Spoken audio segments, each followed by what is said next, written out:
Merci de votre fidélité sur Gale Afrique Télévision, mesdames et messieurs. Ce matin, nous recevons Monsieur Moïse pour décrypter ensemble la situation sécuritaire dans l'Est de la République démocratique du Congo. Monsieur Moïse, bonjour et bienvenue de nouveau sur Gale Afrique Télévision. Merci bien. Bonjour David, bonjour tout le monde. Nous sommes contents d'être là pour parler de la sécurité, parler de la République. Il a été signalé hier dans les territoires de Lubero que les rebelles du 23 ont tenté de déborder vers Miriki. C'est quoi la suite de ces affrontements? Absolument. Les rebelles tentent toujours d'assiéger d'abord Kanyabayonga, mais sans succès parce qu'ils continuent à se heurter à la détermination de nos militaires FARDC, accompagnés par les résistants patriotes Wazalendo. Jusqu'à présent, toutes les tentatives de l'ennemi tendant à assiéger Kanyabayonga sont restées vaines. Le FARDC essaie un peu en tout cas de les maîtriser et de les décourager.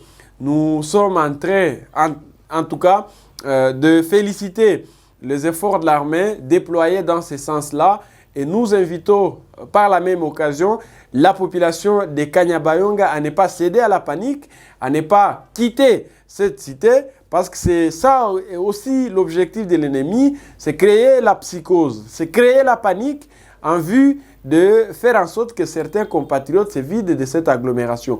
La fois dernière, par exemple, les rebelles sont parvenus à larguer de bombes à Kanyabayonga, causant des dégâts énormes, des maisons, des habitations détruites et des compatriotes ont été gravement blessés. Nous pensons que c'est des actes qui constituent des violations graves du droit international humanitaire. En principe, l'ennemi, donc les rebelles du 23, RDF, AFC, toute leur coalition, devraient faire preuve, en tout cas, du professionnalisme dans leur façon de faire, ou du moins respecter le minimum des règles en matière du droit international humanitaire.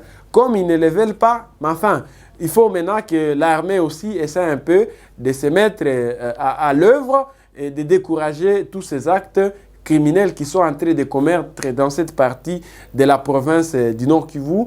J'en appelle donc à la population de Kanyabayonga à plus de résilience et à la résistance. Autant que les Wazalendo sont en train de faire preuve d'une très forte résistance que nous saluons, autant que la population aussi doit rester très déterminée aux côtés de ces troupes loyalistes et aux Wazalendo, les dignes fils et filles qui sont en train de faire un travail de très honorable, quoi. Un bon travail en tout cas. À Moïse Angui, depuis un certain temps, on parle de montée à puissance des forces armées de la République démocratique du Congo. Mais malgré cela, la guerre n'arrive toujours pas à finir. Pourquoi?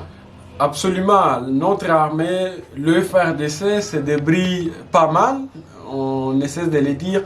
La plus belle femme du monde ne peut donner que ce qu'elle a.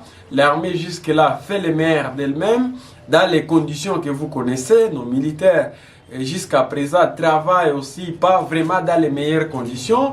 Nous sommes en train d'inviter les chefs de l'État, président de la République et tous les hauts cadres de l'armée de songer aussi aux conditions de vie de nos militaires et surtout à leurs femmes. En même temps, nous pensons que l'armée aussi ne va pas lâcher.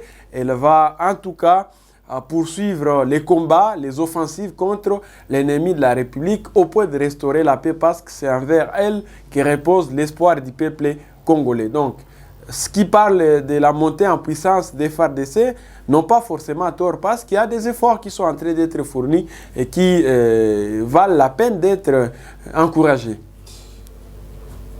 L'arrivée de Mme Judith Souminoa, elle a fait 48 heures dans la ville touristique de Goma. Vous, personnellement, quelle analyse portez-vous à son séjour dans cette ville? Nous avons été réjouis par le séjour de la première ministre dans notre province du Nord Kivu en proie aux exactions perpétrées par les agresseurs, ça veut dire les Rwandais et l'Ouganda, la coalition RDF, AFC, M23 et les ADF qui sont en train de semer terreur et désolation dans la province du Nord Kivu, surtout dans les Grands Nord. C'était donc important pour la première ministre, chef du gouvernement, de venir consoler, de venir réconforter cette population meurtrie cette population victime des affres de la guerre, elle a aussi reçu les doléances de toutes les forces vives, des différentes couches de la population, et nous osons croire qu'elle va en tout cas aussitôt arriver à Kinshasa, mettre ça au cœur des débats, au cœur des échanges qu'elle va avoir avec tout son gouvernement et le président de la République, chef du gouvernement. Parce que dans ces cahiers des charges, il y a des pertinentes propositions, il y a en tout cas des pistes qui peuvent en tout cas la servir de solutions. Encore que nous avons essayé un peu de l'inviter à tout faire en tant que gouvernement pour que la paix revienne de manière aussi globale. C'est que nous avons besoin de la paix. La population du Nord Kivu a tant souffert de la guerre. Nous avons besoin que nos compatriotes qui sont en train de souffrir dans les sites déplacés regagnent leurs villages respectifs. Nous avons besoin de voir Rubaya qui continue d'être exploité systématiquement par l'ennemi de la République, soit désormais sous le contrôle des FARDC. Kanyabayonga, qui est aujourd'hui victime de bombes larguées par les rebelles, qui est la quiétude que nos populations vivent paisiblement dans cette partie de la province. Nous avons besoin que Bunagana passe sous le contrôle de l'autorité de l'État. Et ça, c'est à travers les efforts que le gouvernement va devoir déployer. Donc, nous sommes de manière aussi brève en train de saluer cette visite. On aurait voulu qu'elle installe son QG ici, mais bon, on n'a pas le choix. On espère que ça ne sera pas pour la dernière fois. Elle pourra encore revenir ici pour toujours réconforter la population et imposer l'autorité de l'État. Depuis sa nomination, certaines personnes estiment que ça serait difficile à la première ministre de relever ce défi. Vous l'estimez après l'avoir rencontré? Elle a été quelqu'un que j'ai personnellement apprécié, humble, flexible, réceptive, et tout ce que vous connaissez, c'est qu'on peut espérer à quelque chose. Je puis personnellement la témoigner, non pas que je vais faire ici le dialogue, le populisme, mais j'ai senti en elle quelqu'un qui incarne un leadership fort, quelqu'un qui a la volonté de changer les cours des choses. Laissons l'État au temps, voyons voir ce qu'elle va faire de toutes les propositions qu'elle a en tout cas prises. Nous sommes appelés à plus d'optimisme. Nous devons en tout cas pas nous embourber dans les désespoirs parce que nous avons tant souffert. Et si on va continuer à désespérer, ça veut dire qu'il n'y aura rien qui pourra changer. Donc c'est tout ça en fait. Quelles sont vos attentes juste après son départ? Nous espérons qu'elle va tout faire pour que l'armée ougandaise qui est sur le sol congolais en collaboration avec les FARDC, plusieurs mois déjà, avec un bilan légèrement mitigé, négatif même, soit retirée sur le sol congolais. Excellence, nous n'avons plus besoin des Ougandais sur le sol congolais. Nous pensons que vous allez aussi mobiliser beaucoup d'autres partenaires humanitaires pour venir en aide, pour venir aux rescousse à ces milliers, centaines de compatriotes déplacés de guerre qui sont en train de traverser une vie de misère dans leur site, bien qu'ils ont besoin à long terme de rentrer dans leurs villages respectifs, mais à court terme, il faut qu'ils soient assistés. Ils ont des abris de fortune, il faut qu'ils essaient un peu d'avoir en tout cas le minimum.